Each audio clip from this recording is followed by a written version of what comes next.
Hare Krishna, everyone. Hare Krishna. So we're just outside in the garden and having a little read of the Bhagavatam again. Where are we at? I'm not sure because I wasn't reading last time. Oh, okay. Very good. Yes, we hope you all liked the group reading with the boys. That was very nice. I thought it was nice, but here we are again, and now back by popular demand, Bhava Bhakti Devi, Hare Hare. So we're reading from the 4th canto, chapter 4, Sati quits her body, and it's text number 33. And so we just got 2 verses left. Yeah, but when she talks, we could be here all weekend, you know.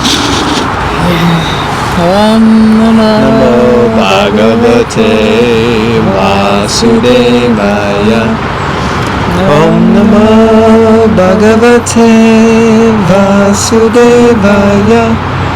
Om Namo Bhagavate Vasudevaya.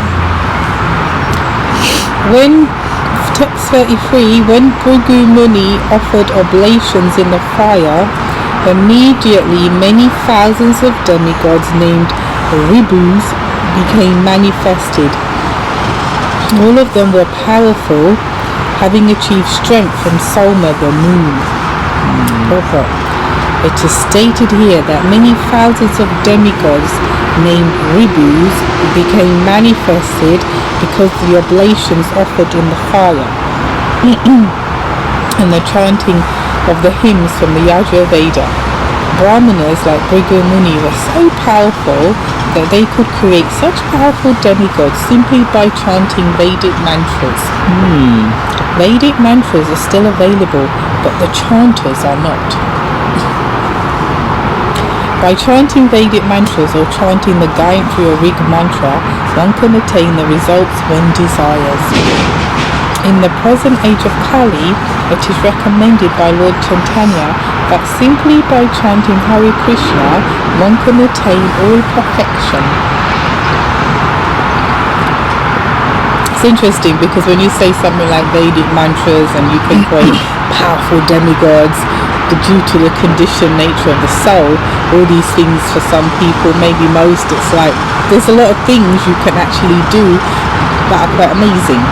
Actually, with mantras and with tantras and whatever, like that you can achieve, or like your Prabhupada explains, as a yogi you can become smaller than the smallest or lighter than this, or so many things.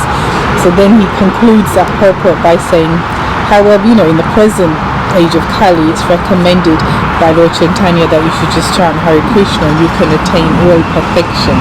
So it just concludes that, and it makes you think, well, I guess the Hare Krishna Maha Mantra must be quite powerful and amazing if you're saying that is better than me doing some mantras, because who wouldn't want to produce like powerful demigods? I won't mind, especially to sort people out and stuff, or protection, or just have a friend around. So why not? There's so many other things. You can become beautiful and have a really long life and stuff, and get like a demigod husband and all that. But it says here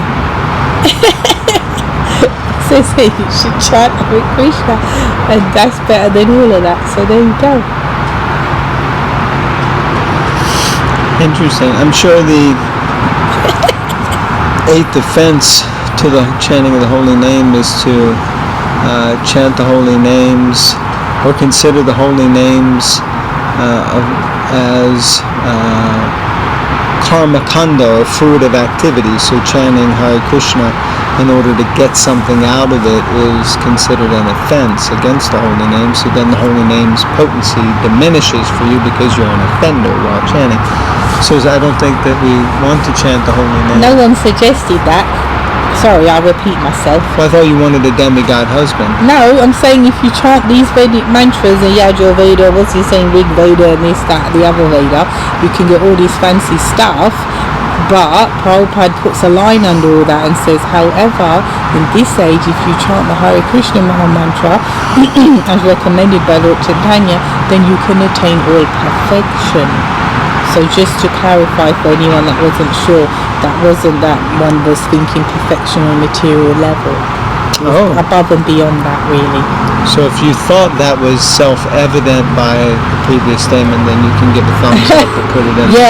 But if you felt that it wasn't so clear and you thought that maybe, because I might be the only one who thinks the worst. Anyway, I edit all the comments, so never mind.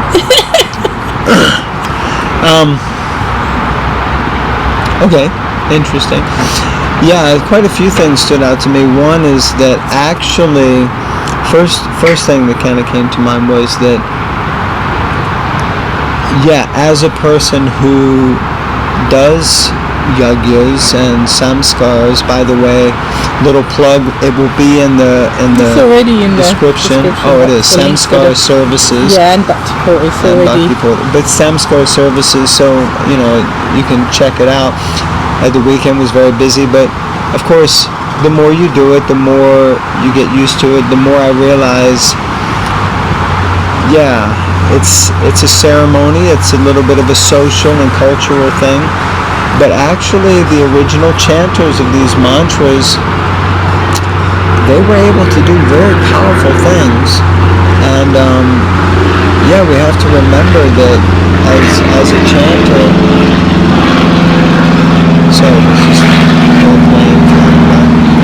as a chanter, then more and more should become developed and stronger in one's resolve to be able to bring forth the potency of the Lord in these yagyas. So that first stood out to me. But then, of course, Prabhupada says, where are such chanters? Nowadays, they don't exist. So I certainly fit into that category.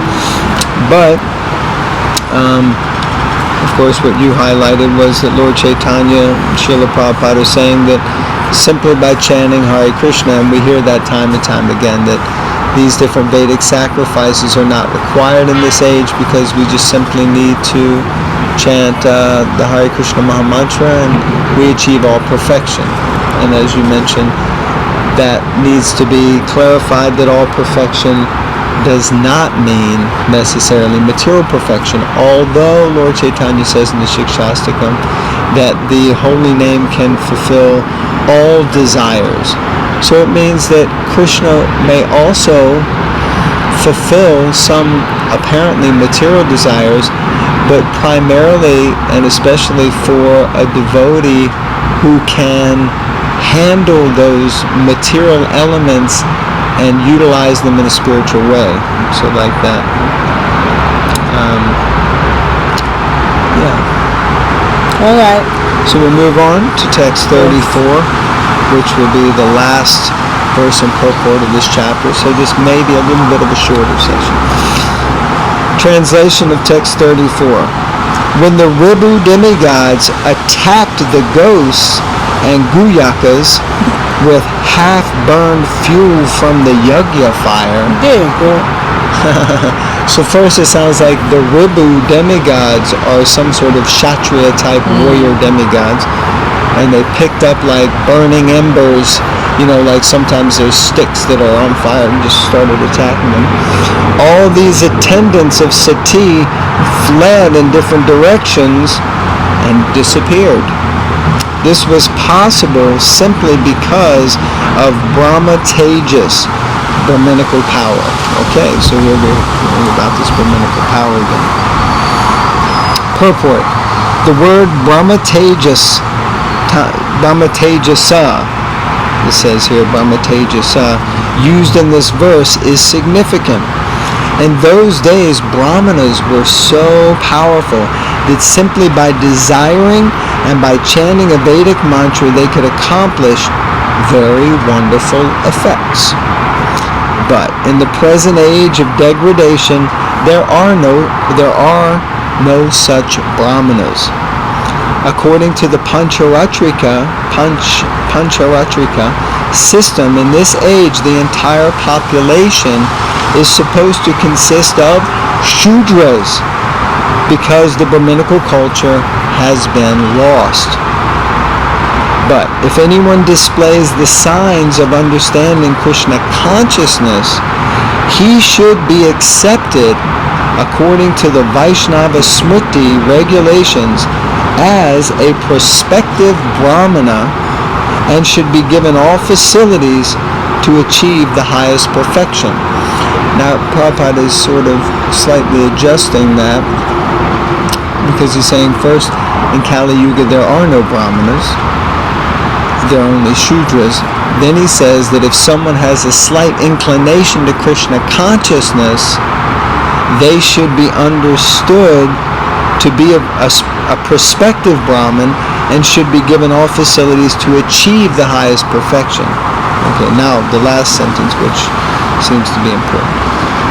The most magnanimous gift of Lord Chaitanya's is that the highest perfection of life is available in this fallen age if one simply adopts the process of chanting Hare Krishna, which is able to bring about the fulfillment of all activities in self-realization. Thus, in the Bhaktivedanta purports of the 4th canto, 4th chapter of the Srimad Bhagavatam, entitled Sati Quits Her Body. So, the chanting of the Hare Krishna Maha Mantra is the highest gift in the age of Kali for us to achieve all perfection. Nam namakari bahuda nijasarva shaktis tatrapitani yamita smarnena kalaha itadrashita vakripa bhagavan mamapi durdaiva midrishamiha janinayavada.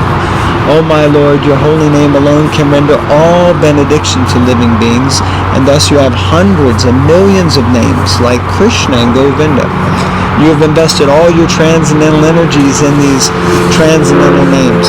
Unfortunately, confirmed, we have no taste for chanting these holy names. All the potency is there in the holy names. We get the holy names, the Hare Krishna Maha Mantra. We've been given this mantra through the potency of Lord Chaitanya, coming down the line of the cyclic succession to Srila Prabhupada, to the currently empowered acharyas, teachers, spiritual masters. They give us the holy name. In the beginning, we get it, and we're like, yeah, and we feel it, and it transforms our lives, actually. So many persons experience their lives being transformed by the chanting of the Hare Krishna mantra. Then we seemingly plateau out because we stop giving the same enthusiastic respect and innocent enthusiasm to the chanting of the holy names, and it becomes more of like a ritual for us when we chant. It's something that we get done, or it's something that we do half-heartedly, but it's not really done with the same enthusiasm. But the more that we give enthusiasm to the chanting of the holy names, the more that we genuinely give focused, concentrated, devotional energy and time when we chant, the more potency and power is certainly there present, because Krishna is present personally in his holy names. Anyway, sorry, I could say a lot more, but anything you'd like to add? No. Okay. Yeah, having said that, I think this is a good place, since we're on the plugging of different things. Maybe you could put a little link in the description. I know it's there for Bhakti Portal, but daily I send out quotes about the chanting of the holy names. And it's nice because at the moment we're going through different affirmations from Mahatma Prabhu, and they're really potent, I think, really powerful. And every day, and many devotees have written to me devotees who are freshly chanting, devotees who have been chanting for many years, and they're finding it very beneficial. And the reason I started is because I started to do that, and I found it very beneficial to make sure that I just read a little something to focus my daily chanting. So I think it really helps. So the more that we can give ourselves to embrace this most magnanimous gift of Lord Chaitanya, the Hare Krishna Maha Mantra, the more potency will be there for us to become instruments in the service of the Lord, to manifest the will of the Lord, and to become, genuine instruments of mercy and magnanimity for others. Hare Krishna.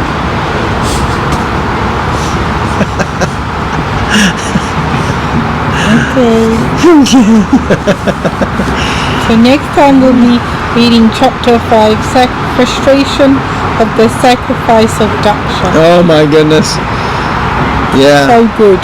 I think this is chapter 5. It's amazing how this pastime is just being spread out over quite a few chapters. We notice this in Krishna book. Sometimes what I feel like is an important pastime is like a half a chapter or something. And then like this, which you think, okay, so Daksha and Shiva and all this, hell hath no fury. But this is going to go over even into the 6th chapter, I think. It's all heck is about to break loose here. It's my favorite.